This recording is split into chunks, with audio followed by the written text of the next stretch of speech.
وضو کے بارے میں ہم نے جو ابھی تک پڑھا وہ یہ کہ 4 فرض ہیں اس میں، اور فرض ہی وہ عبادت ہے جو اللہ کی مطلوب ہے،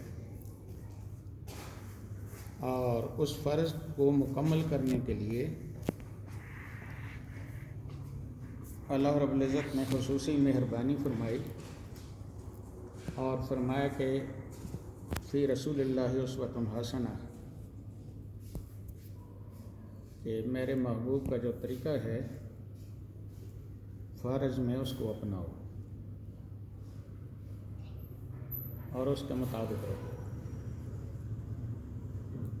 فرض میں کوئی بھی کمی بیشی رہ جائے تو سنت اس کو مکمل کرتا ہے۔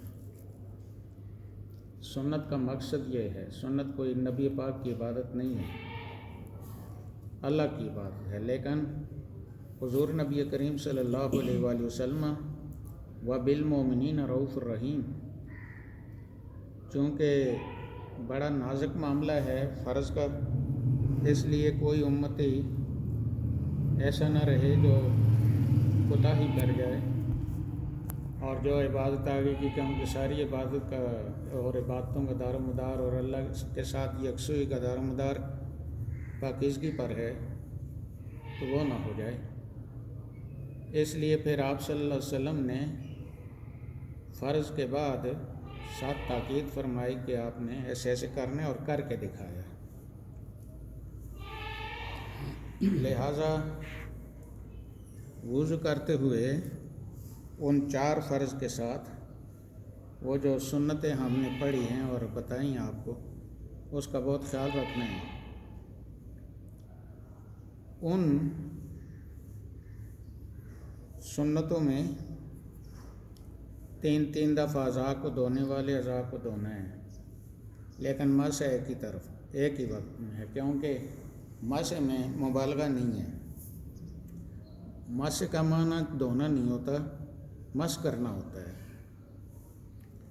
اس لیے اس میں یہ ضرور ہوا کہ آپ صلی اللہ علیہ وسلم نے، جیسے میں نے آپ کو بتایا تھا، یہ ایسے، یہ ذرا مشکل کام ہے، پھر آپ کو بتا دیتا ہوں کہ یہ ایسے، یہ چھنگلی کے ساتھ چھنگلی اور 7 والی انگلی، تو یہ ایسے ناک کے، یہ جو مانگ نکالتی ہیں عورتیں اور بعض مرد بھی کرتے ہیں، یہ اس پہ چلنا ہے، اور اس میں جاتے ہوئے یہ جگہیں لگتی ہیں، یہ جگہیں یہ نہیں لگتی، تو یہ مسح یہ ہے۔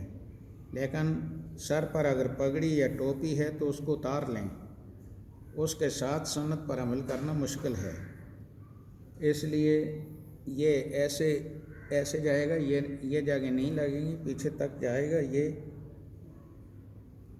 یہ جب آپ کریں گے تو آسان ہو جائے گا۔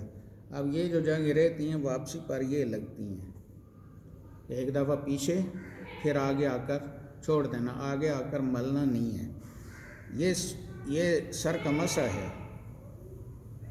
اور یہ سنت ہے، لیکن یہ 3 دفعہ نہیں ہے سنت، یہ 1 دفعہ ہے۔ 3 دفعہ کریں گے تو یہ مسح نہیں رہے گا، اور اللہ کی اپنی حکمتیں ہیں، جتنا کچھ اللہ کے حبیب نے ہم بتایا ہے اس سے تجاوز نہیں ہونی چاہیے۔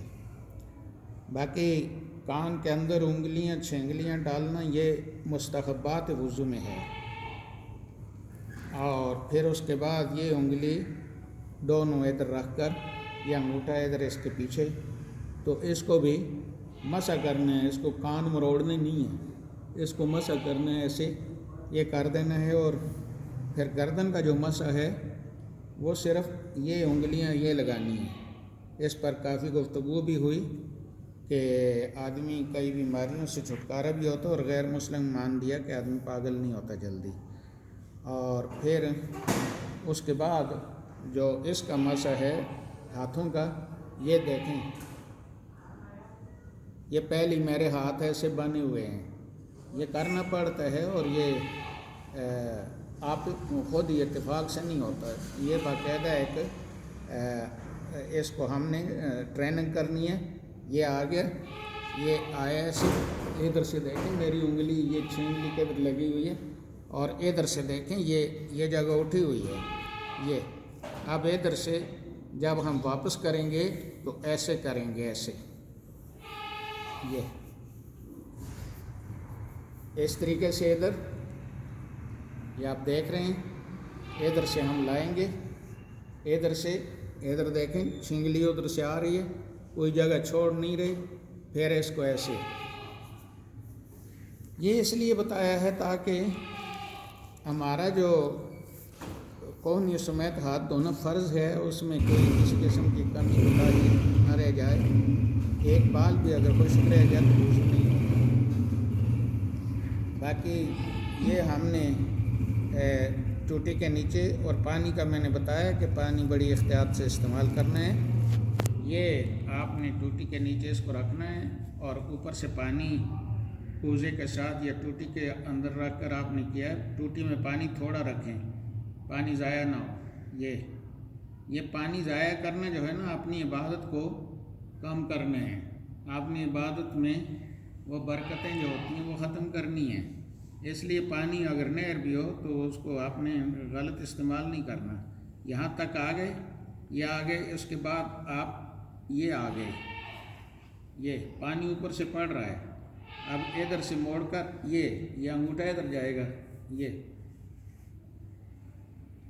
یہ آپ لوگوں نے خیال کرنا ہے. یہ جو حلا کا وضو نہیں ہے یہ علماء نے ہمیں سکھایا ہے، اور آپ کو یہ فرمایا گیا ہے کہ علماء کے ساتھ رابطہ کر رکھیں اور ان سے پوچھیں. خفتہ کہہ کو نات بیدار، سویا ہوا سوئے ہوئے کو ایسی جگہ ہے، جاہل کو کچھ بھی نہیں کر سکتا. یا آپ دیکھ لیں یہ پھر یہ پانی اوپر سے ڈال رہے ہیں آپ. یہ اتنا ضروری ہے کہ فرمایا اگر یہ نہیں کریں گے، ہدایت شریف میں حدیث موجود ہے، یہ نہیں کریں گے تو جہنم کی آگ سے کروایا جائے گا. اور یہ اتنی سخت تنبیہ آپ صلی اللہ علیہ وسلم نے اسی وجہ سے کی ہے کہ اس میں کوتاہی نہ ہو جائے. یہ ادھر آگے، یہ ادھر سے پھر یہ دیکھیے پورا.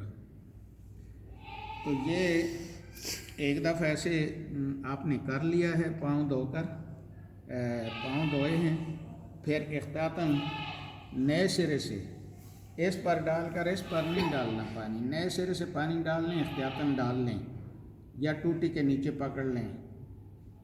3 دفعہ کر لیں، دھونے میں کوئی بات نہیں ہے. یہ اس طریقے سے کرنے کے بعد جیسے میں نے کر کے آپ کو دکھایا، اس کے بعد آپ ٹوٹی کے نیچے پہلے اس کو پکڑ لیں 1 دفعہ 2 دفعہ، پھر اس کو 1 دفعہ 2 دفعہ کر لیں. 1 دفعہ پہلے ہو چکا ہے، لیکن لوگ اس کو کر کے پھر اس کو کر لیتے ہیں. اگر یہ ان کو پتہ بھی ہو تو اس کو کرنے کے بعد پھر اس کو کرتے ہیں. بایاں پہلے نہیں ہے، دایاں پہلے ہے. پہلے دائیں سے شروع کرنے ساری چیزیں. تو یہ ہمارا وضو کمپلیٹ ہوا. اور وضو کے فضائل میں جس وقت وضو کرنا مشکل لگے، یہ بڑے غور سے سننے ہیں. لوگ یہ چاہتے ہیں کہ بس ایک وضو کے ساتھ سب کچھ کر لیں، اور پیشاب آیا ہوتا ہے، اور پھر آج کل کی خوراکیں ایسی ہیں، پیٹ پھولے ہوتے ہیں، تو لوگ یہ سمجھتے ہیں کہ چلیں وضو ہے تو جلدی جلدی نماز پڑھ لیں. یہ شیطان کی طرف سے ایک بہت بڑا حربہ ہے. وضو ہے تو نماز پڑھ لیں. نماز میں جناب علی کبھی ایسے کرتا ہے کبھی ایسے کرتا ہے، تو اس کی بڑی سخت ممانعت ہے. فرمایا اگر آپ کو بھوک لگی ہے تو آپ روٹی کھائیں، نماز بعد میں پڑھیں تاکہ نماز میں یکسوئی ہو. اگر آپ کو نیند آ رہی ہے بہت زیادہ، ایسے کر رہے ہیں، تو آپ نماز چھوڑ دیں، سو جائیں اور ذرا سونے کے بعد اٹھیں. اگر احتیاط کریں تو گھر والوں کو بتا دیں کہ مجھے نیند سخت آئی ہوئی ہے، ذرا مجھے وہ نہ وقت ہی نکل جائے. لیکن اگر گھر والے بھی نہ اٹھائیں، کچھ بھی نہ کریں، یہ احتیاطی بات میں کر رہا ہوں، سو جائے. اگر وقت بھی نکل گیا کوئی بات نہیں ہے. پہلے انسان ہے، مذہب برائے انسان ہے، انسان برائے مذہب نہیں ہے. مذہب سے انسان کو بچانا ہے. انسان کو ہلاک کر کے مذہب کو نہیں بچانا ہے۔ تو یہ نیند آئی ہوئی ہے، پیشاب آیا ہوا ہے، بھوک لگی ہوئی ہے، اتنی بھوک لگی آپ برداشت نہیں کر سکتے، اور نماز میں آپ کا ذہن روٹیوں پہ ہوگا اور آپ کو بے چینی ہے، تو ایسی صورت میں نماز نہیں پڑھنی، کیونکہ جس خالق کے ساتھ سرگوشی آپ کر رہے ہیں تکبیر تحریمہ سے، تحریم باب تفعیل ہے، اور اس کا مطلب ہے کہ تکلف کے ساتھ کسی چیز کو اپنانا۔ ایک اس کے خاصوں میں یہ خاصہ ہے، تفعیل جب آتا ہے تو یہ تکلف کرنا پڑتا ہے، یعنی تکلف کے ساتھ کسی چیز کو پورے ارادے کے ساتھ کسی بڑے مقصد کے لیے کرنے کے لیے وہ چیز کی جاتی ہے۔ اور یہاں تکبیر تحریمہ میں ایک بڑا مقصد جو ہے وہ اللہ سے یکسو ہونا ہے۔ جب بندہ تکبیر تحریمہ کہہ کر ہاتھ اٹھاتا ہے تو پریکٹیکلی عملی طور پر وہ دکھاتا ہے کہ بیوی بچوں کی محبت سے، زمین کائنات کی محبت سے، ہر شے کی محبت سے، اپنی ذاتی خواہشات اور ساری چیزوں کے سب چیزوں سے میں ہاتھ اٹھا رہا ہوں۔ اس لیے آپ دیکھتے ہیں کہ جو پرانے لوگ ہیں وہ کہتے ہیں کہ میں نے ہاتھ اٹھا لیے۔ یہ تکبیر تحریمہ یہ اللہ کو بڑا کہہ کر، ہر شے کو نہ ہونے کے برابر سمجھ کر اور سب کچھ اللہ کی ذات کو سمجھ کر ہاتھ اٹھانا، اور یہ ہاتھ ایسے نہیں اٹھانا، ایسے نہیں اٹھانا، ایسے اٹھانا ہے، یہ قبلے کی طرف ہو۔ لوگ ایسے کرتے ہیں، بڑا پیر صاحب ہے، بڑا مولانا ہے، اور تسبیح جناب لمبی رکھی اور اپنی بڑی صفتیں کرتے ہیں، اور جب ان کو دیکھیں سنت کے مطابق نماز کو تو وہ ذرا بھی نہیں ہوتی، ایسے کرتے ہیں۔ ایسے نہیں ہے، ایسے ہے، یہ ایسے ہے۔ یہ تکبیر تحریمہ کہتے یہ کان بھی نہیں پکڑنے، ایسے ان جگہوں کے برابر یہ انگوٹھے آنے چاہیے۔ اس بعض ایسے کرتے ہیں، یہ وابی شابی ایسے کرتے ہیں، ایسے نہیں ہے، نماز ہے، پکڑہانی نہیں ہے۔ پھر میں ویسے موٹی سی بات بتا رہا ہوں، بہت بڑی غلطی کی جاتی ہے۔ فقہا نے لکھا ہے کہ اردو کا جو 8 بنتا ہے، پاؤں کھڑے ہوں تو اس طریقے سے نیچر کے مطابق ہوتے ہیں، فطرت کے مطابق، اس کو ایسے کر لیتے ہیں۔ آپ بچے آگے اگر بیٹھا کریں دیکھا کریں، یہاں آپ دیکھتے ہیں یہ بڑا مشکل لگتا ہے ایسے کرنا، اس کو زور لگتا ہے، اور یہ ٹانگیں جو ہے نا اپنی جگہ سے مڑتی ہیں۔ یہ پتہ نہیں یہ کس نے بتا دیا، اس پر اتنی سختی سے لوگ عمل کر رہے ہیں۔ وہ نماز میں کھڑے ہوتے ہیں تو ایسے کر کے مروڑ کر کھڑے ہوتے ہیں، ٹھیک ہے، مروڑ کر آپ کھڑے ہوئے، سنت کے خلاف تو کیا آپ نے، لیکن اب اس غلطی کو دیکھیں۔ اب جس وقت رکوع کرتے ہیں، ٹھیک ہے، رکوع کے بعد جب نیچے جاتے ہیں تو کہاں ہوتے ہیں وہ جو آپ کی بناوٹ ہے کدھر جاتی ہے؟ جس وقت آپ پھر اٹھتے ہیں تو کیا یہ پاؤں اپنی فطرت کے مطابق آپ کے قوت ارادی کے بغیر اور آپ کی سوچ کے بغیر کیا یہ پاؤں ایسے ہی رہتے ہیں؟ وہ پاؤں اٹھتے ہیں تو وہ اپنی جگہ پہ جاتے ہیں، یہ ہے، وہ اپنی جگہ پہ جاتے ہیں، یہ پھر ادھر کر کے پھر نیچے دیکھتا ہے، ہاتھ بھی ادھر، اور پھر نیچے دیکھتا ہے، پھر ایسے کرتا ہے، پھر ایسے کرتا ہے۔ نماز تو نہیں پڑھتا۔ تکبیر تحریمہ کہہ کر یہ قسم اٹھائی تھی کہ میں اللہ کی ذات کے ساتھ سرگوشی کے علاوہ کچھ نہیں کروں گا، اور ساری نماز میں اس نے بیل کی طرح جناب علی کبھی ادھر کبھی ادھر، پھر جب تشہد بیٹھتا ہے تو ایسے کر کے ایسے کرتا ہے، دوسروں کے لیے مصیبت بنی ہوئی ہے۔ پتہ نہیں یہ کہاں سے فطرت کے خلاف، جو اللہ نے فطرت بنائی تھی، فطرت اللہ فطر الناس علیہا، وہ کدھر گیا ہے؟ ایسا مذہب ہمارا کوئی نہیں ہے جو انسان کو اپنی فطرت سے ہٹائے اور وہ مذہب ہو۔ اس لیے فطرت کے مطابق اگر نہیں ہے تو نیکی نہیں ہے، اس کو منکر کہتے ہیں۔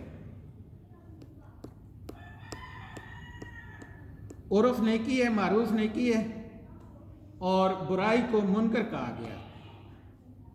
خیر امت اخرجت للناس تأمرون بالمعروف وتنہون عن المنکر، بالمعروف وبالمنکر، معروف اور منکر، کیا فلسفہ ہے اس کا؟ یہ معروف کیوں ہو گیا اور یہ منکر کیوں ہو گیا؟ نیکی منکر کیوں ہو گئی؟ حضرت ابراہیم خلیل اللہ دمبا بھون کر لائے تو وہ ہاتھ پیچھے کھینچ رہے ہیں، تو حضرت ابراہیم خلیل اللہ کو یہ منکر لگا، غیر معروف لگا، یہ غیر معروف، یہ غیر معروف ہے برائی، یعنی فطرت کے خلاف ہے، یعنی کل مولود یولد علی الفطر اس کے خلاف ہے۔ اس لیے انسان کی فطرت کے خلاف جو بھی چیز ہے، چاہے وہ جس چیز میں بھی ہے، وہ ہمارا مذہب نہیں ہے۔ تو میں نے کھڑے ہو کر یہ بات میں ساری تفصیل بتاتا ہوں آگے اپنی جگہ پہ، ٹائم آپ کو اور نہیں لیتا، لیکن اتنے بڑے گناہنے جرم، اور نمازوں کو خراب کرتے ہیں لوگوں کی، سر ننگے اوپر، یہودی ہو تم، عیسائی ہو، مسلمان بہرحال نہیں ہو، شیعہ ہو، وہابی ہو، کیا بلا ہو، ہم تو مسلمان ہیں۔ اس لیے کوئی تکلف نہیں ہے، اور جس وقت میں کہتا ہوں ساتھ ساتھ ہو کر کھڑے ہو جاؤ، روز کہتا ہوں، اور پھر جب میں دیکھتے ہیں کہ یہ نہیں کہہ رہا تو بس اللہ کے بندو، کوئی گائے بھینس تو نہیں ہو کہ روز وہ بھی میں نے رکھی ہیں، وہ ان کو جو جگہ بتا دی جاتی ہے وہ دوسرے دن اسی جگہ میں آتے ہیں۔ اس لیے فطرت کے خلاف کوئی مذہب نہیں ہمارا، کل مولود یولد علی الفطرہ، اگر ان کو ایسے ہی چھوڑ دیا جاتا، فَأَبَوَاهُ يُحَوِّدَانِهُ وَيُنَصِّرَانِهُ وَيُمَجِّسَانِهُ كَمَا قَالَ النَّبِيُّ صلی اللہ علیہ وسلم، بخاری شریف۔ اگر یہ لوگ اوپر سے گڑبڑ نہ کریں تو ہمارا حنفیوں کا جو فقہ ہے وہ فطرت کے مطابق ہے، ہم نے جو قرآن و سنت کو سمجھایا ہے فطرت کے مطابق سمجھایا ہے۔ یہ جو وضو آپ کو بتایا گیا یہ فطرت کے مطابق ہے، اس میں احتیاطیں ہیں، اس میں ہم یہ سمجھتے ہیں پانی بہت ہے، پانی بہت ہے تو کیا اس کی قدر کریں گے؟ اگر دانے بہت ہیں تو کیا مرغا اس کی قدر کرتا ہے؟ اس میں پاؤں مارتا ہے۔ تو انسان کے بچے تو نعمت کو دیکھ کر اللہ کا شکر ادا کرتے ہیں، اور کلوا واشربوا ولا تسرفوا، اس میں اسراف نہیں کرتے۔ یہ نہیں ہے کہ روٹی توڑ کر درمیان سے کھائی، کنارے اس کے ادھر ہی پڑے ہوئے ہیں۔ کیا گھر میں بھی ایسے ہی کرتے ہو؟ جو دوسروں کے گھر جا کر کے روٹی کھاتے ہو، کیا گھر میں جو خرید کر لاتے ہو ادھر بھی یہ کرتے؟ ادھر بھی یہ ہوتا ہے کہ جو اللہ نے جس کو حساب میں رکھا ہوا ہے وہ اس کو ذرا ذرا کر کے کھاتا ہے صحیح کر کے، اور جس کو زیادہ پیسے مل گئے زیادہ پیسے اسی کو ملتے ہیں جو حرام آتے ہیں، اس کے گھر میں بھی یہی ہوتا ہے۔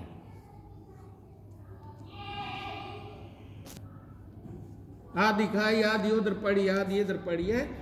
یہ آزمائشیں ہوتی ہیں، اور ان آزمائشوں کے لیے اللہ رب العزت نے آپ کو بڑی مثالیں دی ہیں۔ ایک وقت وہ تھا جب عراق میں کھانے پینے کی چیزیں خود لا کر صدام حسین فریج میں رکھوایا کرتا تھا، یہ بھی حالات تھے۔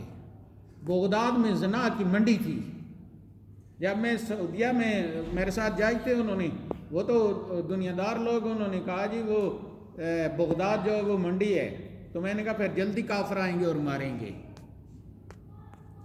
یہ 81 کی بات ہے، اور پھر ہم نے اپنی آنکھوں سے دیکھا کہ کافر آئے اور مارا ان کو، اور پھر وہ بھیک مانگتے، بھیک نہیں ملتی تھی۔ سعودیہ میں آپ لوگوں محفلوں میں نہیں گئے ہیں، وہاں وہ ان کا سعودی جب سے تیل نکلا، ان کا طریقہ یہ ہے کہ ایک پورا بکرا وہ لا کر ایک بڑی پرات میں اس کو رکھا اور چاولوں پر، اور پھر ارد گرد سارے بیٹھے اور اس سے کھایا، تھوڑا سا کھایا باقی ادھر ہی. لیکن ان میں کچھ نہ کچھ وہ اثرات صحابہ کرام والے ہیں، وہ پھر اس کو وہی اٹھاتے ہیں تو دوسرے بھی کھاتے ہیں. ہمارے ہاں تو یہ ہے کہ اگر میں نے چکھ لی یہ چیز یا کوئی میری رہ گئی ہے تو دوسرا اس کو اٹھا کر پھینکے گا اور پھر نہیں لے گا. اور نبی پاک نے فرمایا بیماریاں کیسے جائیں؟ آپ نے فرمایا کہ مومن کا جھوٹا شفا ہے، تو بیماریاں کیسے جائیں ہم؟ پھر آپ نے فرمایا جتنی چیز کھانی ہے پینی اتنی لیں تاکہ سب پوری کھا لیں، اس میں سے کوئی ذرا نہیں رہنا چاہیے، کیونکہ آگے جو بات ہے وہ سمجھنے والی ہے. فرمایا تمہیں نہیں علم کہ اللہ نے اس جو کھانا اور پینا آپ نے لیا ہے اس کے کس حصے میں شفا اور برکت رکھی ہے؟ 2 لفظ ہیں. شفا کا مطلب یہ ہے کہ جو کھانا بیماریاں کھانے سے بنتی ہیں وہ بیماری نہیں ہوگی، اور برکت کا مطلب یہ ہے کہ آپ کے رزق میں اور نسلوں میں کمی نہیں ہوگی، رزق بابرکت رہے گا، رزق کی کمی نہیں ہوگی، رزق کے لیے ذلیل نہیں ہوں گے.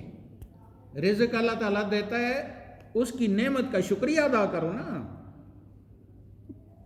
تو اللہ نے آپ کو مجھے صحت دی ہے، تو وضو یہ سمجھ کر کہ وضو جناب علی جلدی نماز ٹرکا دیں، یہ ٹرکانے والی بات نہیں ہے. یہ جیسے امریکہ کا صدر آ گیا، اس پر لعنت میں بھیجتا ہوں اس کی کسی عزت قدر کی، وہ آ گیا تو آپ کے ملک کے لوگ کیا کرتے ہیں؟ کتنی حفاظتی اقدامات ہوتے ہیں، سب کچھ ہوتا ہے. یا آپ کا کوئی آتا ہے افسر آتا ہے تو سارے سر جی ایسے کرتے ہیں. کیوں جی مولانا؟ ایسے ہی سر جی. میں ادھر دیکھتا رہا، میرے پاس سارے آئے، وزیر اعظم سارے آتے تو سارے سر جی. میں ادھر دور کھڑا ہو جاتا، کیونکہ مجھے اللہ تعالیٰ نے وہ نعمت عطا فرمائی ہے جو ان کو نہیں پتا. میں کیوں جا کر ملوں ان کو؟ جو جا کر ملتا ہے تو ٹھیک ہے، مگر نہ کملی میں مگن رہتا ہے گدھا تیرا، ہمیں کیا ہے؟ تو سر جی کرتے ہیں. وہ سر جی یہ یہاں مسجد میں کرنے کی جگہ ہے، مصلی پر کرنے کی جگہ ہے. سر جی جو احکم الحاکمین جس کو کہتے ہیں، اس کے سامنے کپڑے جیسے آ گئے ایسے آ گئے، جیسے قربان کھلا ایسے آ گئے، جیسے بازو اوپر کیے ہوئے ہیں. ایک آپ کا نوشہر کا بابا اس دن آیا، اس کو میں نے پورا زور لگایا کہ یہ بٹن باندھنا ہے، لیکن وہ بابے نے کہا کہ ہمارے سرحد میں نہیں باندھتے. میں نے کہا اچھا، آپ پٹھانوں کا الگ مذہب ہے، مذہب تو ہم سب کا ایک ہی ہے. تو یہ جو بٹن ہیں، چلیں سرسری جاتے ہوئے یہ بھی سن لیں، میں آگے بتاؤں گا ساری چیزیں. یہ بٹن ہمارے ہاں عرف یہ ہے، یہ جو ابھی عرف آپ نے سنا، عرف کسٹم، سارے لاز میں اس کو کسٹم کہا جاتا ہے. یہ باندھنے کے لیے ہے، یہ باندھے بغیر ہم کسی مقدس محفل میں نہیں جا سکتے. اور اس سے بڑی مقدس محفل کائنات میں کہیں اور نہیں ہے، اس سے بڑے عزت والا کائنات کا کوئی اور نہیں ہے جس کے سامنے ہم آئے ہیں.